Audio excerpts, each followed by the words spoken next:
Good afternoon, everybody, and thank you for coming. It's a pleasure, Olaf, to welcome you to Downing Street. The friendship between our two countries, between Britain and Germany, has become even more vital since Putin launched his barbaric onslaught against Ukraine, bringing war into our continent. I know that Britain and Germany share exactly the same sense of horror and revulsion at the brutality being unleashed, including the unconscionable bombing of refugees fleeing their homes this morning. The attack at the train station in eastern Ukraine shows the depths to which Putin's once vaunted army has sunk, at least 39 people killed and dozens wounded on a train platform crowded with women and children. It is a war crime indiscriminately to attack civilians, and Russia's crimes in Ukraine will not go unnoticed or unpunished. Germany and the UK also share exactly the same conviction that Putin must fail in Ukraine, which is why we're working together in the G7 to toughen our sanctions and target every pillar of the Russian economy in order to cut off funds from his war machine. The UK and the EU have announced new sanctions this week, and just today we in the UK have imposed new asset freezes and travel bans. We will also agree on the importance of weaning ourselves off dependence on Russian oil and gas and ensuring that our energy security cannot be threatened by a rogue state. This is not easy for any of us, and I applaud the seismic decisions taken by Olaf's government to move Germany away from Russian hydrocarbons. Today we have agreed to maximise the potential of the North Sea and collaborate on energy security and on renewables, where Germany and the UK lead the way in new technology. We cannot transform our respective energy systems overnight, but we also know that Putin's war will not end overnight. That's why Britain and Germany have joined dozens of allies to supply Ukraine with defensive weapons.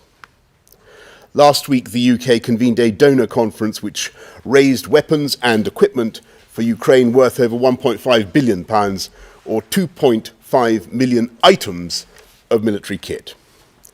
Today, I can announce that the UK will send a further £100 million worth of high-grade military equipment to Ukraine's armed forces, including more Starstreak anti-aircraft missiles, which fly at 3 times the speed of sound, another 800 anti-tank missiles, and precision munitions capable of lingering in the sky until directed to their target. We will also send more helmets, night vision, and body armour on top of the 200,000 pieces of non-lethal military equipment the UK has already dispatched. But Olaf and I agree that our two countries and our allies must go further and provide more help to Ukraine. The Europe we knew just 6 weeks ago no longer exists. Putin's invasion strikes at the very foundations of the security of our continent. But his ambition to divide us has demonstrably failed.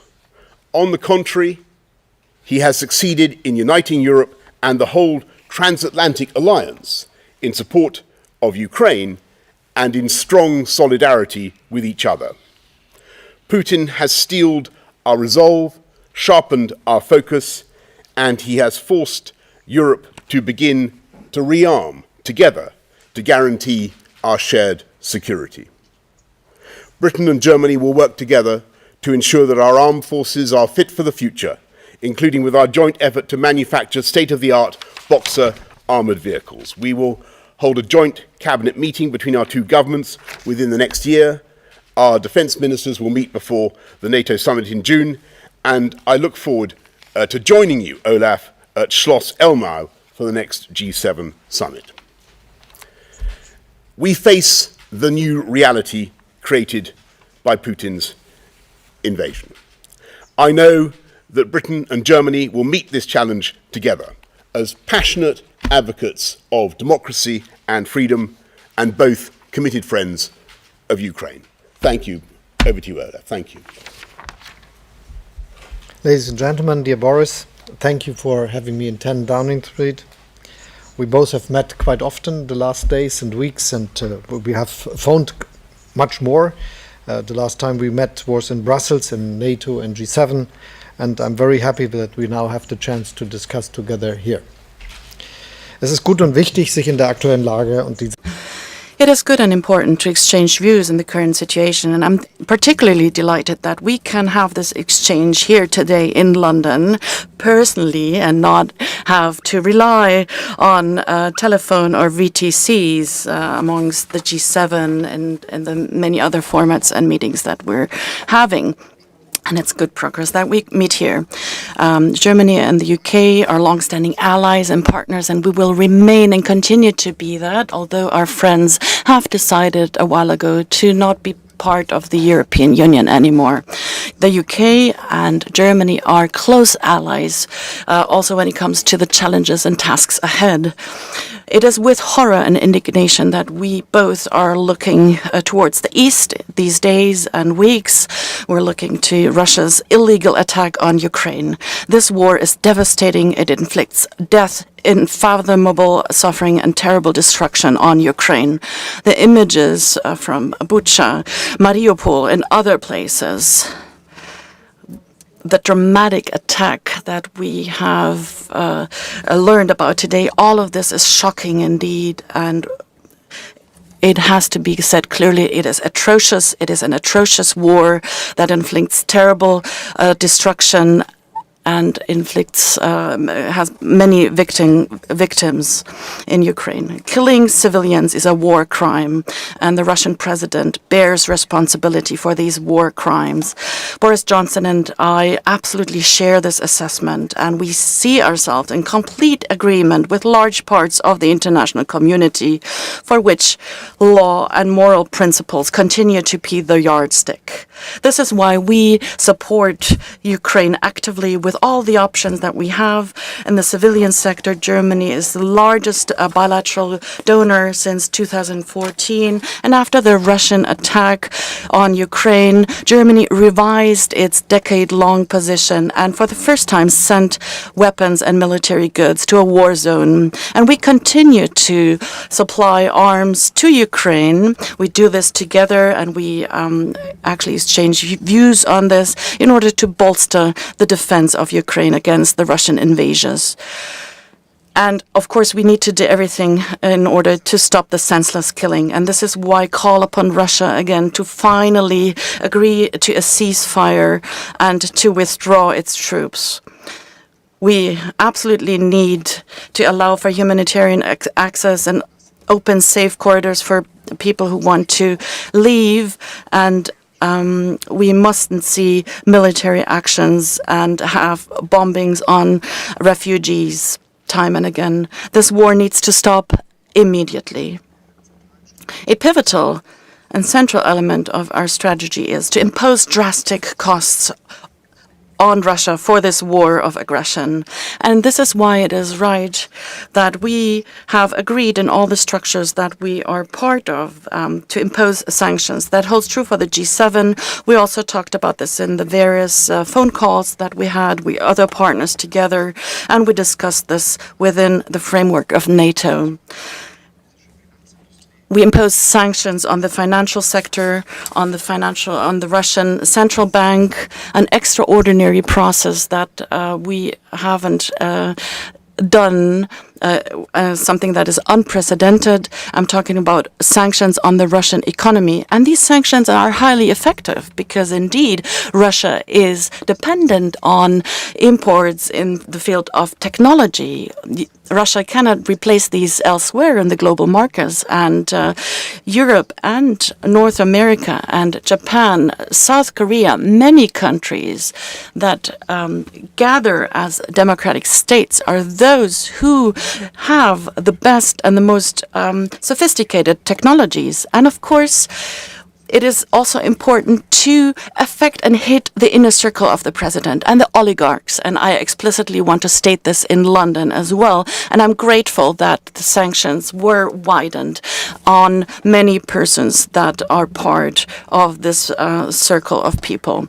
We have just accepted and adopted a fifth sanctions package within the European Union.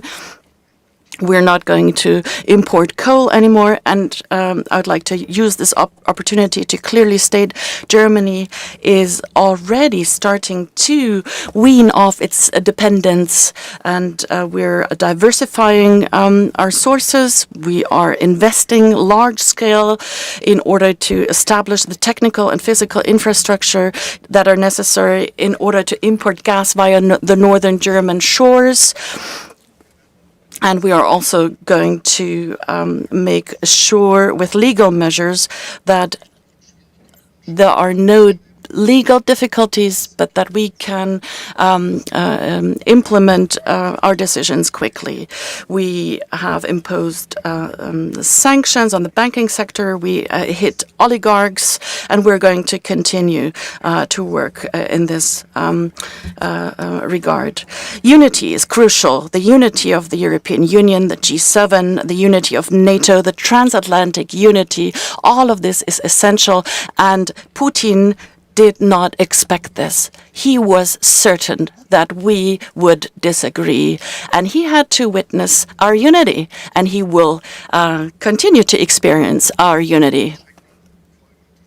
One of the terrible consequences of this terrible war is the fact that a large number of people had to leave the country. Millions of people had to flee Ukraine. Many countries in Europe have hosted refugees, in particular those along the borders, Poland, for instance, or Slovakia, Hungary, Bulgaria, Romania, and we are very grateful to these countries. We know that further countries such as the Czech Republic, Austria have hosted and received large numbers, and Germany is part of these countries as well. The biggest share of refugees has reached Poland, more than 2 million. We have more than 300,000 refugees in Germany, and this is why we're happy and grateful if many countries would practically participate in hosting refugees, because this will be a major task and challenge ahead. We don't know how refugee movements will evolve. We're seeing a different type of migration now than in other years. We have women and children, the elderly, and many people who are sick and disabled and need our support. We will shoulder this together, but against the backdrop of the developments in this war, we can't predict how many will follow, whether these families are able to return or whether the men are going to follow.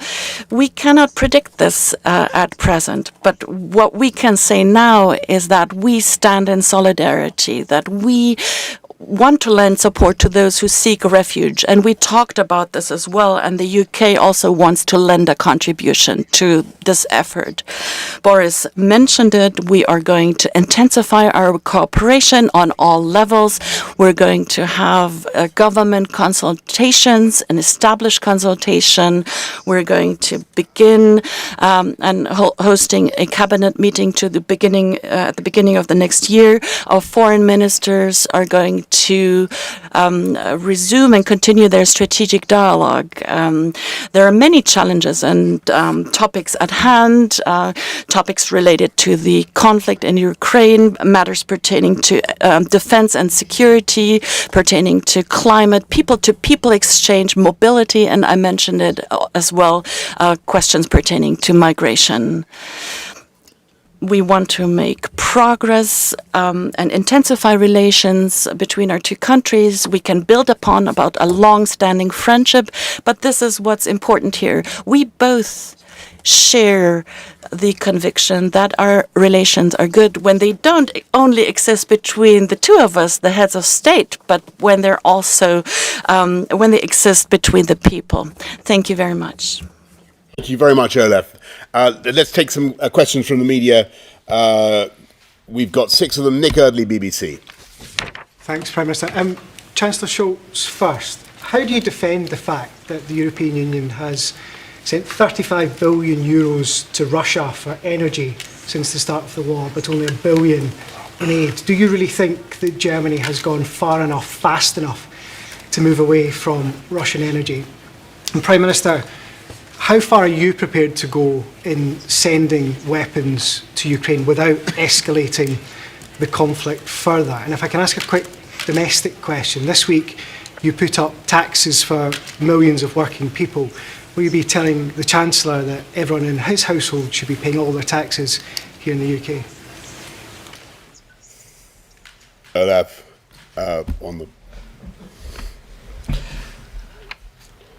Schönen Dank für die Frage. Thank you. Just to give you a very clear answer, we are doing all we can, and we are doing a lot. I think it is a very strong decision that we took to go away from the use of fossil resources. We invest into becoming the country that will be just using renewables for the electricity we know and for the energy supply we know we need. And this will be with offshore windcraft, this will be with wind on land, onshore, this will be the solar, and we will invest into our grid. This will take place in approximately 20 years. And this is really a very tough agenda, to make it clear. And right this week we have had a decision in our cabinet on the first legislation projects that are linked to that, because we will increase the velocity of all these activities, and this also means to change a lot of legal restraints we have today. On the other hand, it is absolutely necessary that we understand that for the time in between, it will be important to get the supply of fossil resources from other places than from Russia. And this is why we prepare for being successful with this in the question of coal and oil since December of the last year. And we are doing so and working very hard to make this happen. This is why we could act aligned according to the decisions that we proposed and made together with our friends in the European Union on how to get out of the use and import of coal from Russia. We are actively working to get independent from the import of oil, and we think that we will be able to make it during this year. And we are actively working to get independent from the necessity of importing gas from Russia. This is as you may imagine, not that easy, because it needs infrastructure that has to be built first. So pipelines to the northern shore of Germany, regasification ports that make it possible that, for instance, LNG ships could give their supply to the gas grid in Germany. But we are doing, and we already started preparing this before the war began, because we knew that this problem will come up. And this is why I can give you the very clear answer. We are doing the strongest investments, and we are doing the hardest activities feasible to get independent, and we will be successful. Thank you very much. And Nick, just look just on your domestic, political point. I would just stress that the Chancellor Rishi is doing an absolutely outstanding job, and as far as possible, as I think I said yesterday, I don't think people's families should be dragged into things. But on your question about arms and how far we're willing to go and the risk of escalation, I just want to say that I think Putin has already escalated the conflict. He's already inflicting systematic slaughter on innocent people. Olaf has rightly described what's going on in Mariupol and elsewhere. It is utterly horrific. And all we are seeking to do is to help the Ukrainians to protect themselves, to protect their families and their homes. And that seems to me morally an entirely reasonable thing to do. Now, as you know, the UK has been mainly so far supplying anti-tank weaponry, anti-aircraft weaponry. What we're now looking at doing is finding ways that we can support friends and partners who want to send other types of equipment that may be useful to them and to the Ukrainians. And I think it's important in these discussions always to be mindful of what is genuinely useful for Volodymyr Zelensky and his army. And sometimes I think that some of the stuff that some of the kit that NATO has simply wouldn't be appropriate. It may be more useful to support the Ukrainians by backfilling and allowing some of the former Warsaw Pact countries to supply some of their own armour in the way that that you've been seeing. And I think that may be something we'll want to consider doing more of. But clearly, the boundary, the limit, is that there is no intention, I don't think, certainly don't believe that the German Chancellor or any NATO leader has any intention of engaging in direct confrontation between our countries and Vladimir Putin. That's how Putin wants to portray this. That is not what this is about. This is about an illegal, barbaric attack by Russia on totally innocent people that we are trying to help to protect themselves. That's what's going on. Can I just say one thing also about your question about the amount of cash that has gone from Europe to pay for Russian oil and gas, and compared to the just don't bear in mind the huge steps that the EU are already taking, that Olaf and the Germans are already taking to move away from oil and gas. The dependency has been massive. It's clearly been something that they're now moving away from very, very fast. I think by middle of 2024, as I recall, Germany is going to stop using Russian gas, which is quite extraordinary. And that is going to be done through technological change and progress. And we want to work together with Germany to achieve that. Jörg Blank, DPA.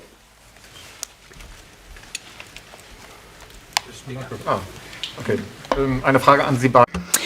Right, I have a question to you both, Federal Chancellor and you, Prime Minister. As far as the weapons is concerned and the delivery of heavy weapons is concerned, are you willing and ready, Prime Minister, to send tanks to Ukraine? And one question to you, Ukraine actually wanted to have Marder tanks by Rheinmetall. 1 per day would suffice. Why would you not send such weapons to Ukraine? I think I tried to answer the question before. I'm in principle willing to consider anything by way of defensive weaponry to help the Ukrainians protect themselves and their people. I think it's important that we should be giving equipment that is genuinely useful and that is operable by the Ukrainians. That's our consideration. Those, as I'm sure you saw, there was a delegation from Ukraine, from the Ukrainian Defense Ministry here in the UK yesterday, looking at what more we have to offer. Ich kann da unmittelbar anschließen. Es ist so, dass Allow me to follow up. We are trying to send those weapons which are helpful, that can be used. We did so in the past, and we're going to continue to do that. And the successes by the Ukrainian military show that we sent effective weapons, anti-tank weapons, a lot of ammunition and everything that goes with that. And at the same time, indeed, as the Prime Minister just said, we have to take a close look what can be used effectively. And these are very technical questions indeed. Thank you. Jason Groves, Daily Mail. Thank you. Prime Minister, on the domestic front, did you know that Rishi Sunak's wife was a non-dom yourself? And there were reports today that people close to you, people in number 10, have been briefing against the Chancellor. What would you say to them? Are they speaking in your name, or does he have your full support on this issue? And Chancellor Scholz, I heard what you said about Russian energy, but you'll know that Germany is sending huge amounts of money to Russia for fuel at the moment. When you see those atrocities in Ukraine, when you hear the mayor of Kiev talk about blood money, do you feel a sense of shame over that? And is the Prime Minister right that you're planning to end gas imports from Russia by 2024? Jason, let me say, I think the answers to your question are, number one, no. Number two, if there are such briefings, they're certainly not coming from us in number 10. Heaven knows where they are coming from. And number three, I think the answer is emphatically yes. I think that Rishi is doing an absolutely outstanding job.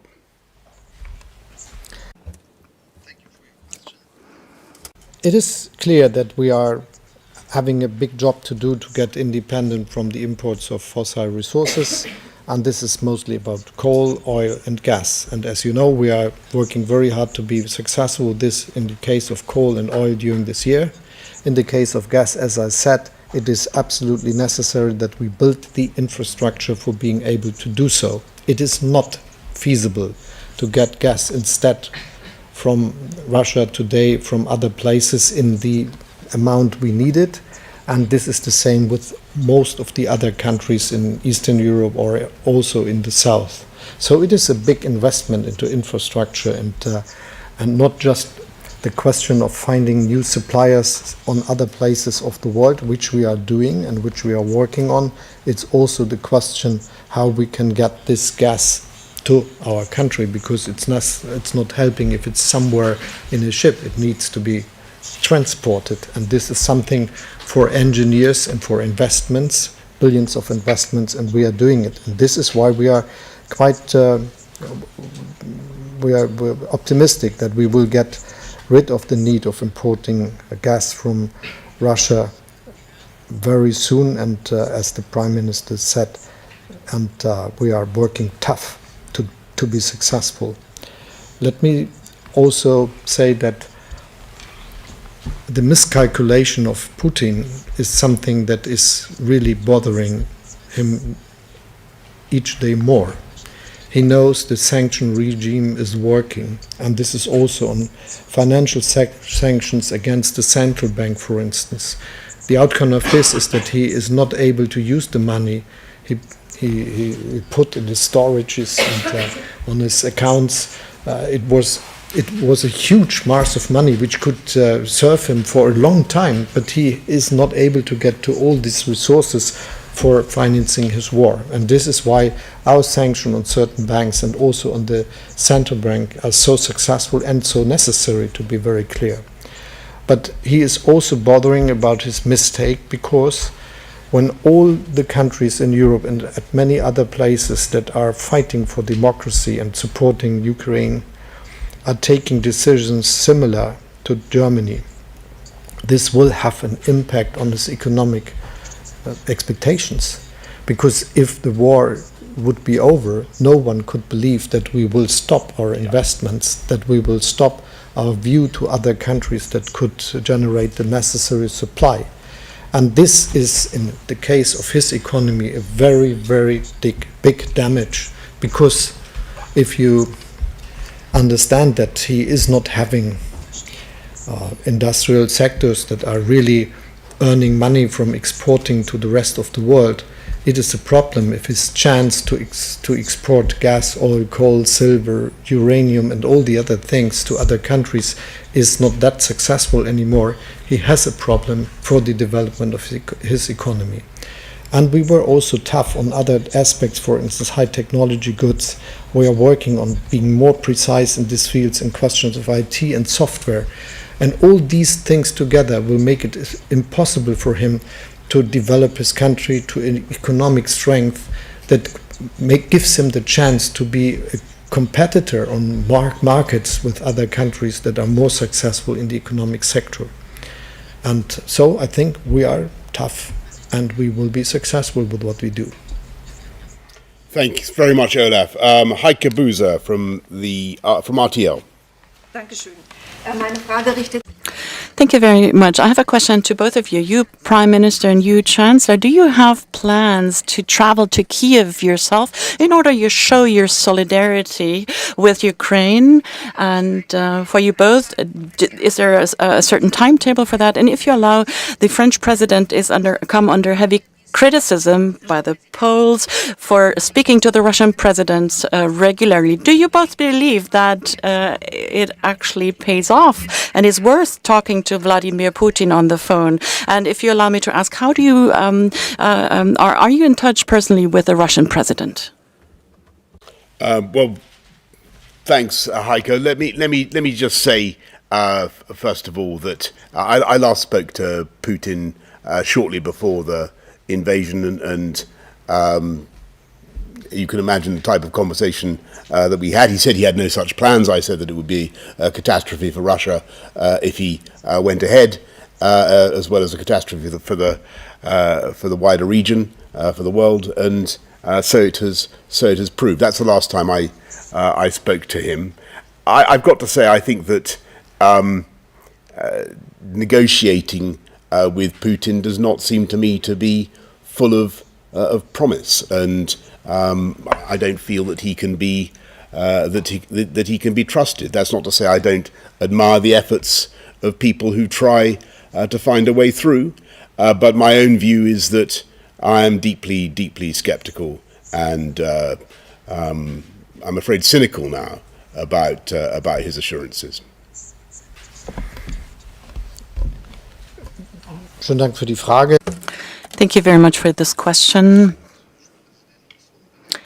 The criticism voiced with regards to the French president is unjustified. To put it clearly, he was very committed, and in his talks to the Ukrainian president, but also in his talks with the Russian president, he tries to make his contribution to actually that we have the opportunity to achieve a ceasefire and a withdrawal of Russian troops. I know that very well because I am in close contact with the French president, just like with President Biden and Boris and many others. It is very important that we have a clear stance. Only the Ukrainians will negotiate about their country, about Ukraine. There's no one who talks to Putin who would like to replace Ukraine. We try to exchange information and bolster their position, and to tell the Russian president how the situation truly is, and to inform him about the extent and the numbers of the killed Russian soldiers, because this has tremendous repercussions for the Russian army, the extent of destruction of Russian weaponry that cannot be used in Ukraine anymore. We inform him about the fact that his invasion, as he planned it, did not move forward the way he had intended to. So these are things that he may not hear from his inner circle. So it's good that others tell him that. And of course, time and again, it is important to come back to what we want to achieve. And what we really want to achieve is a ceasefire, an immediate ceasefire, that we're seeing Russian troops withdrawing, that Ukraine can decide on its destiny, that this war comes to an end. And it remains necessary to say this. We can all be sure, you can all be assured that we are in close coordination. We will continue to do that. And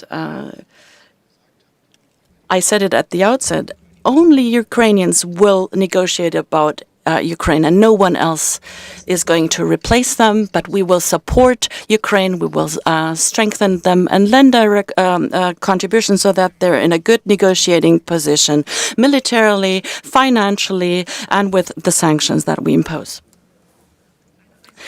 Allow me, and are you planning a trip to Kyiv? We inform each other and the press when we're starting our trip, actually. We're trying to help people come from Ukraine. That's what we're trying to do. We're trying to help our German friends to take more refugees as well. Seb Payne, Financial Times. Thank you very much, Prime Minister. Chancellor Scholz, what would you say to those who argue the stability of Europe demands an embargo on Russian energy demands, and that Germany should accept the economic price of that, just as it demanded southern European members pay the price during the sovereign debt crisis? And during a meeting of EU foreign ministers on Monday, why are you not discussing an oil embargo? And Prime Minister, there's been reports that Chancellor Rishi Sunak held a green card while he was a government minister. Do you think it's acceptable for a member of your government to have a US green card? I believe you were a US citizen and gave it up at one point as well. And given that you've talked about European security and unity and purpose, can you now rule out triggering Article 16 of the Northern Ireland Protocol given the situation? Thank you. Thank you for your question. I answered to your question already. Thanks very much. Seb, I'm sorry to have to postpone you this morning. Just to say, look, on the that issue, as I understand it, the Chancellor has done absolutely everything he was required to do. And what was your second question? It was about triggering Article 16. Triggering Article 16. Olaf, we had a discussion about this. As you can expect, it came up. I think I raised it. What was the result of that discussion? It was entirely predictable, and I don't.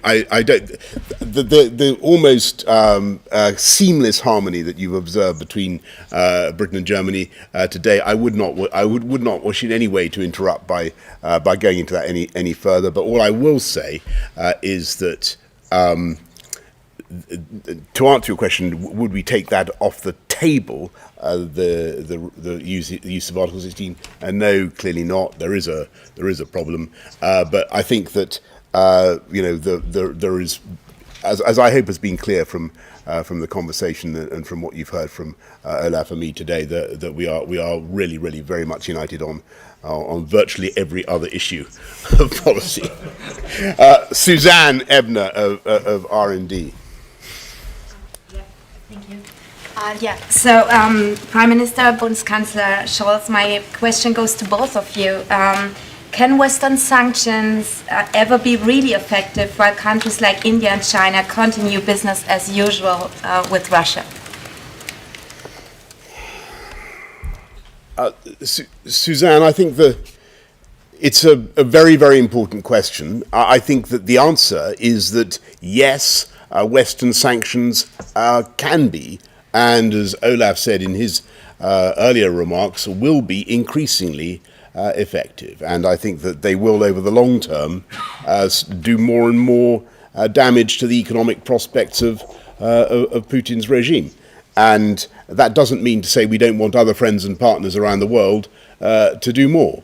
And I think that for China, there's a very interesting question to be addressed, and that is whether they really want to be associated closely with what is being done in Mariupol, in Bucha, whether they really want to be associated with in any way condoning or in any way supporting the regime of Vladimir Putin. And I think as the days have gone by, that question has become increasingly difficult for China. That is my impression. Ich stimme zu. I agree, and allow me to add. The sanctions that we've imposed so far have a tremendous effect on the economic prospects of Russia. And these sanctions cannot be circumvented when we're talking about the high technology products and other products.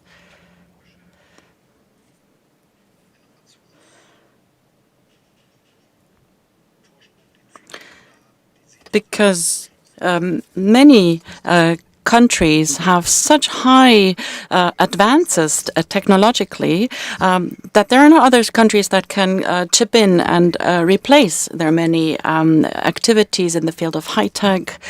And this is why these sanctions are so effective, even though not everyone is participating. But we're advocating, campaigning for others to chime in, and we still we want to make sure that no one is attempting to circumvent these sanctions, and we do this in direct talks. And I think this also is highly effective. Thank you, everybody. Thank you very much. Dankeschön. Thank you. Oh, thank you.